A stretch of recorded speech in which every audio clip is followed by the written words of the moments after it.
दीपांकर बैनर्जी हूँ जबलपुर से। Ideal fertility IVF and genetic centre private limited का संचालक और जो कि मध्य प्रदेश में स्थित है। मैं एक गायनिकोलॉजिस्ट हूँ with special interest in reproductive medicine, मतलब IVF fertility treatment male and female. और मैं एक जेनेटिक सेंटर और जेनेटिक क्लिनिक भी चलाता हूँ, जिसमें हम गर्भस्थ शिशु के विभिन्न जेनेटिक डिसऑर्डर्स को देखना और उनको रोकने की कोशिश करते हैं। ये हमारा साप्ताहिक प्रोग्राम जैसे हम स्टार्ट करते हैं with questions from YouTube comment section. I request mister Deven to start with that. Good evening sir. Good evening. मेरी 8 मंथ की प्रेगनेंसी चल रही है और कितने महीने? 8 मंथ की प्रेगनेंसी चल रही है और बेबी का वेट बहुत कम है, जबकि मेरा वेट बढ़ रहा है और बेबी का नहीं। ऐसा क्यों सर? ये बहुत ही कॉम्प्लेक्स क्वेश्चन है और ये इसका वीडियो में जवाब देना ठीक नहीं होगा। और दूसरी बात ये है कि यदि आपके बेबी का वेट नहीं बढ़ रहा है तो बेबी का हेल्थ कैसा है वो देखना बहुत ज़रूरी होता है। ये एक फीटल मेडिसिन के अंतर्गत आता है। आप किसी फीटल मेडिसिन से स्पेशलिस्ट से या फिर अच्छे गायनिकोलॉजिस्ट जो अल्ट्रासाउंड जानते हैं उनसे यदि बात करेंगे तो आपको बता देंगे कि बेबी को आपके पेट के भीतर कोई ऐसा समस्या तो नहीं है जिसमें कि प्रेगनेंसी आगे बढ़ने में दिक्कत हो और आपकी प्रेगनेंसी को कब टर्मिनेट किया जाए, बच्चे को निकाला जाए। ये सब्जेक्टिव चीज़ है, उसको वीडियो में नहीं बता सकते। ये पेशेंट को आप अपने गायनिक से पूछ के कर सकते हो। सर मेरी उम्र 27 साल की है, 2 बार कंसीव हुआ लेकिन मिसकैरेज हो गया। 2 मंथ में हार्ट बीट भी आई थी और एप्ला टेस्ट पॉजिटिव आया है और 2 साल से ज़्यादा हो गया, प्रेगनेंसी नहीं हो रही। देखिए, आपका जो प्रेगनेंसी का जो प्रॉब्लम है, जो ऐसा एप्ला में होता है, तो ज़रूरी नहीं कि एप्ला में ही हो ऐसा, कई बार जेनेटिक डिसऑर्डर्स में भी होते हैं। प्रॉब्लम यह है कि आप फिर से प्रेग्नेंट क्यों नहीं हो रहे हैं। दूसरी बात, आप चाहे तो रिकरेंट प्रेगनेंसी लॉस का जैसे 2 में या 3 में भी हम देते हैं ये ट्रीटमेंट। वो रिकरेंट प्रेगनेंसी लॉस या बार बार जो गर्भपात होता है उसका एक पूरा इन्वेस्टिगेशन होता है, उसको आप जांच करवा सकते हैं ताकि पता चले कि आप में, आपके हस्बैंड में कोई ऐसी समस्या तो नहीं है जिसके कारण ये समस्या बच्चे में हो रही हो। और यदि आप चाह के भी प्रेग्नेंट नहीं हो रहे हैं तो आपको अपने बच्चेदानी की ट्यूब का एक HSG करवा लें, बेहतर होगा। सर मेरी एक 3 साल की बेटी है, उसके बाद से हम लोग ट्राई कर रहे हैं। जब सब कुछ नॉर्मल है, ट्यूब भी ओपन है, तो प्रेगनेंसी ना होने का क्या कारण हो सकता है? ये क्वेश्चन भी बहुत इंपॉर्टेंट है कि जो फर्टाइल लेडी है, जो फर्टाइल हस्बैंड है, मतलब जो उर्वर है, मतलब जिनका बच्चा हुआ, वो यदि साथ में उसी कंडीशन में रह रहे हैं, यदि AMH अच्छा है, ओवरी की कंडीशन अच्छी है, आपके स्पर्म काउंट्स ठीक है, तभी प्रेगनेंसी हुई थी, फिर से यदि प्रेगनेंसी नहीं हो रही है तो आप क्या करते हैं, आप एक HSG करवाते हैं।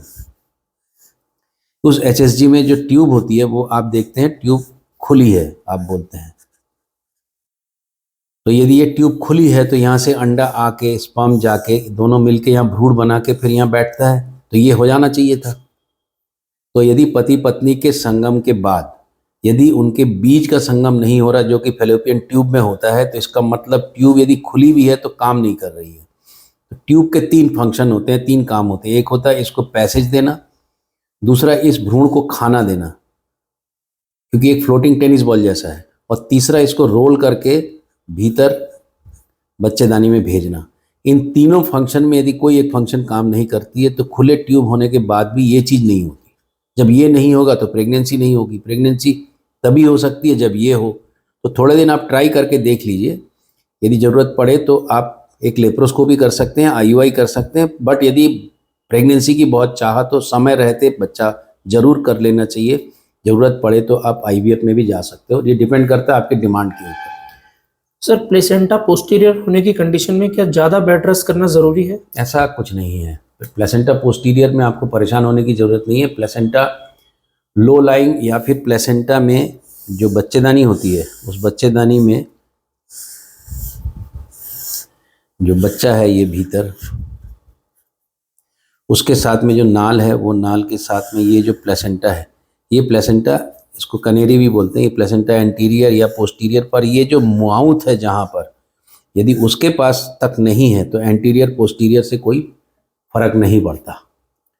सर मेरी पहली C सेक्शन से डिलीवरी हुई थी, उसके बाद लगातार 6 से 7 दिन तक ब्लीडिंग हुई और फिर जब उसका क्योर हुआ, मैं हॉस्पिटल में रही, उसके बाद से अब प्रेगनेंसी नहीं हो रही। क्या यह कारण हो सकता है दूसरी प्रेगनेंसी ना होने का?